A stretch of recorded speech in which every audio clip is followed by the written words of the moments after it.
오늘 나눌 말씀은 사도행전 15장 24절에서 29절 말씀입니다.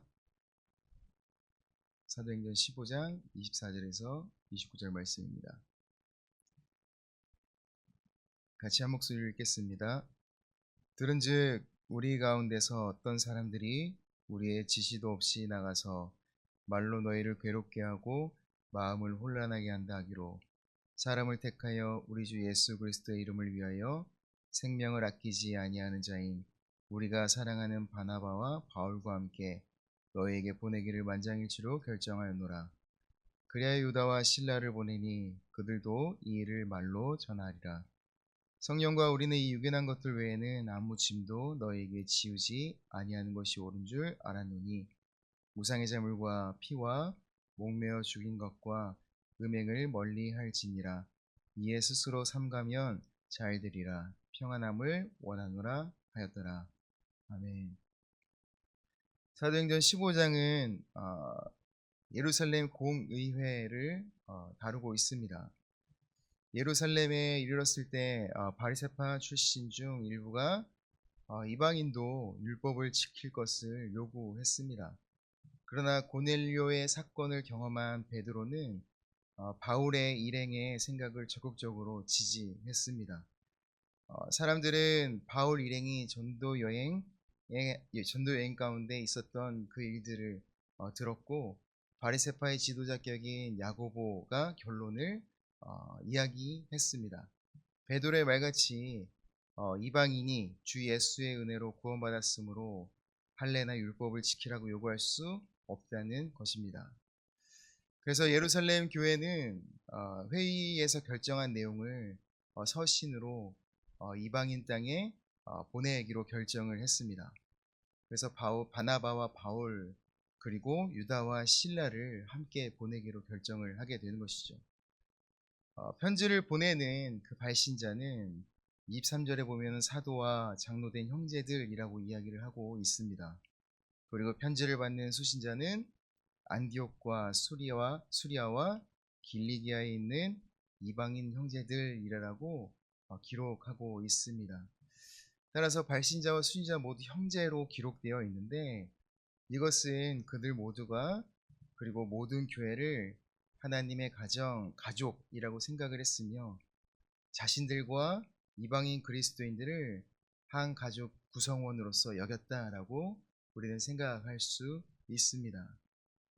특별히 24절에는 그 서신을 보낸 이유와 동기에 대해서 기록되어 있습니다. 그것은 예루살렘 교회에서 어떤 사람들이 사도와 장로들의 지시도 없이 일방적으로 나가서 잘못된 말로 이방인 그리스도인들을 괴롭게 하고 마음을 혼란스럽게 하는 것에 대해서 이야기를 하고 있습니다.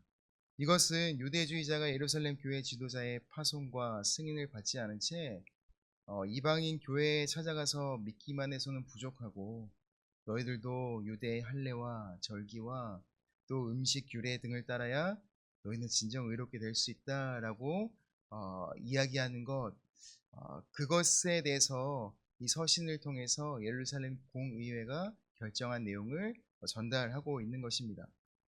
그들의 주장으로 인하여서 이방인 그리스도인들은 상당한 혼란과 어려움을 겪을 수밖에 없었죠. 우리가 들었던 복음은 우리가 들었던 것은 그게 아닌데 저들이 이야기한 것은 무엇일까라는 그 혼란스러움과 여러 가지 마음들이 있었을 거예요. 그래서 사도와 장로들은 두 명의 사람을 선택하여 또 바나바와 바울과 함께 이방 교회에 보내기로 하였습니다. 야고보는 바울과 바나바에 대해서 우리 주 예수 그리스도의 이름을 위하여 생명을 아끼지 아니하는 자라고 소개를 하고 있습니다. 그들이 실제로 그렇게 행해왔고 또 그렇게 복음을 전해왔을 뿐 아니라 특별히 안디옥 교회에서 예루살렘 지도부가 그들에 대해서 공증을 하는 것이죠.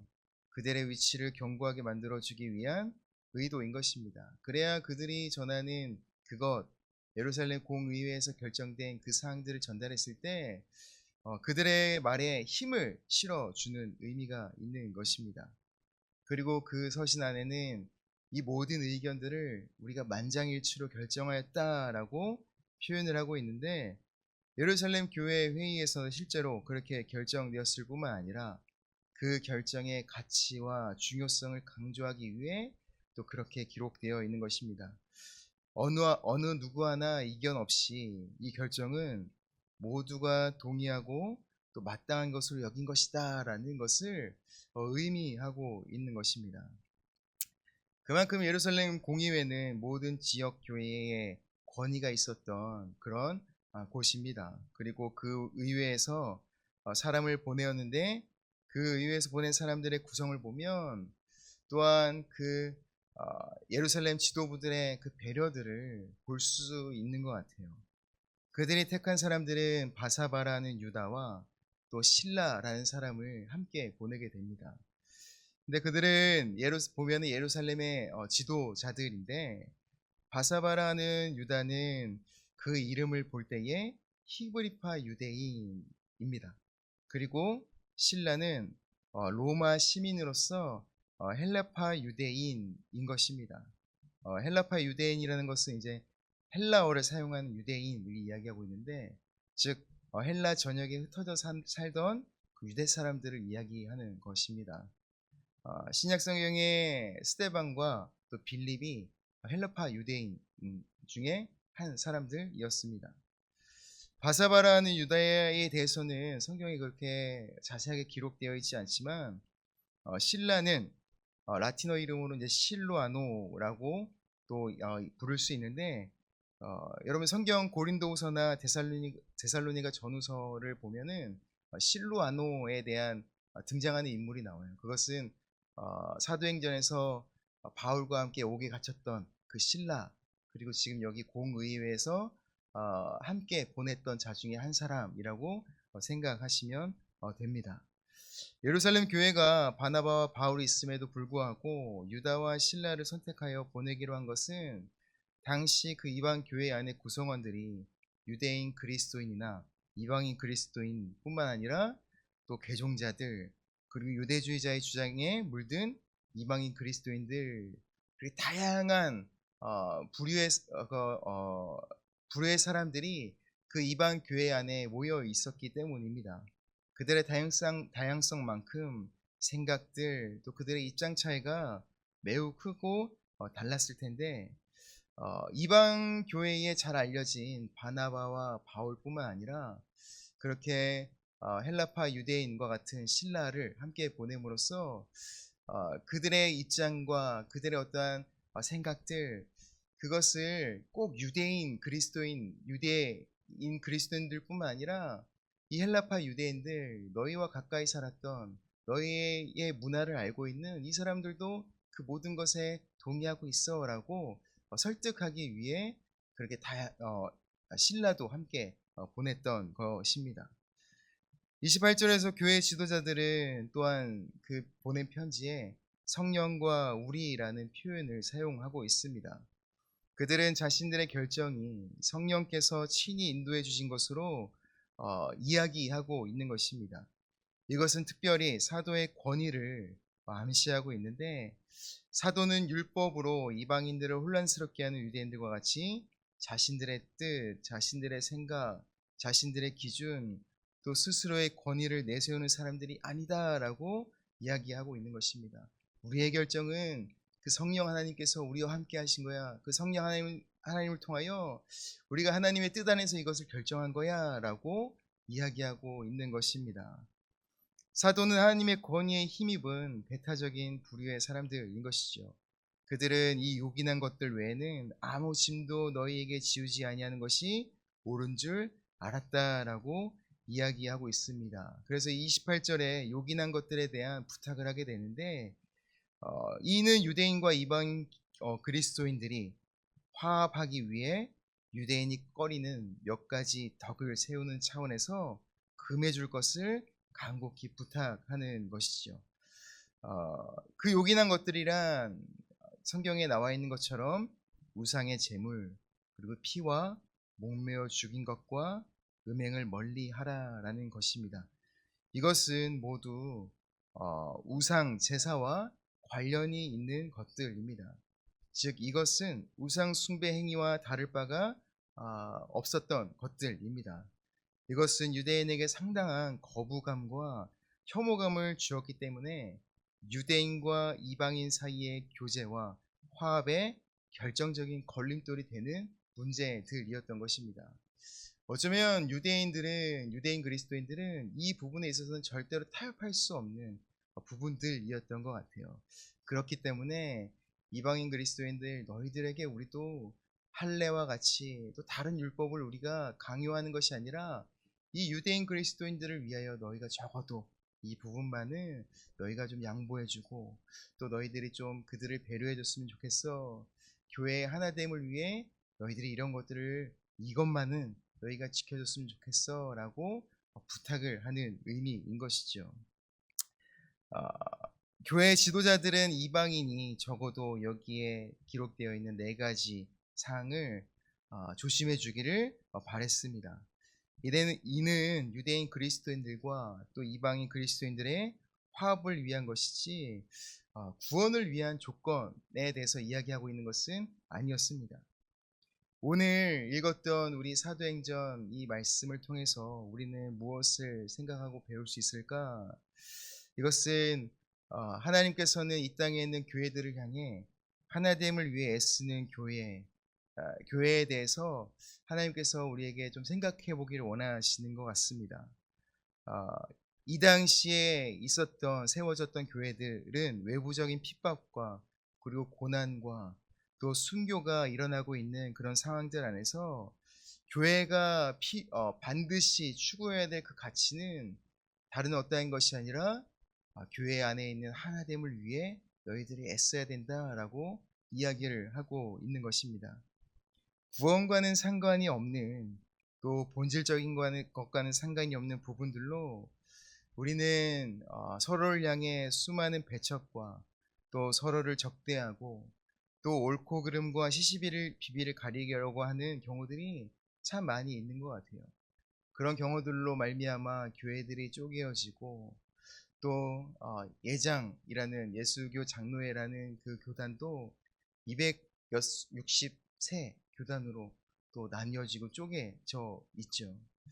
아, 우리는 늘 이런 분열과 또 서로를 나뉘게 하는 이런 것들을 경계해야 되는 것 같습니다. 우리를 나누고 서로 분열케 하는 것으로부터 우리는 늘 깨어 있어야 하는 것입니다. 본질이 아닌 부분에 있어서는 우리는 어쩌면 서로를 양보하고 또 서로의 생각을 존중하고 또 배려할 수 있는 마음이 있어야 되는 것 같습니다.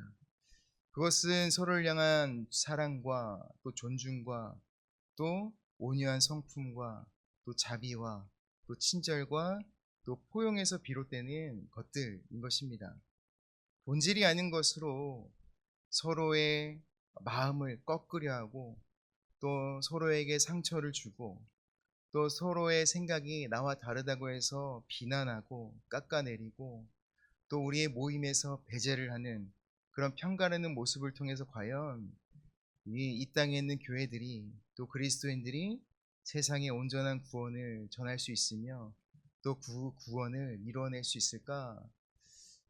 그것은 불가능하다라고 볼 수 있습니다. 예루살렘 공의회는 유대인 그리스도인들과 이방인 그리스도인들 사이에 화합과 포용과 또 서로를 향한 배려를 권면하고 요청하고 있습니다. 예루살렘에 있는 사도들 그리고 지도자들은 자신의 권위를 가지고 명령하고 또 그렇게 억지로 하도록 요구할 수도 있었지만 예루살렘의 지도자들은 유대인 그리스도인들과 이방인 그리스도인들을 존중하며 그들의 마음을 헤아리고 또 그들에게 부탁을 하며 또 그들을 충분히 이해할 수 있는 사람들을 보내어 그들을 권면하는 그 모습들을 볼 수 있습니다. 그리고 그들의 권면과 또 그들이 내린 결정들을 또 그들에게 전하기 위해서 다양한 출신의 지도자들을 그들에게 보내어 그들의 결정을 서신으로 전달하는 모습들을 우리가 오늘 본문을 통해서 함께 볼 수 있습니다. 그렇게 그들은 서로를 향해서 형제라고 부를 수 있었던 것이 아닌가라는 생각들이 들어요. 그냥 나는 너희들 위에 있는 사도들, 너희들 교회의 지도자 또 권위자라고 해서 뭔가 어떤 선을 긋고 명령하고 그들을 억지로 그 진리로 이끌어가는 것이 아니라 너희는 우리 사랑하는 형제들이야.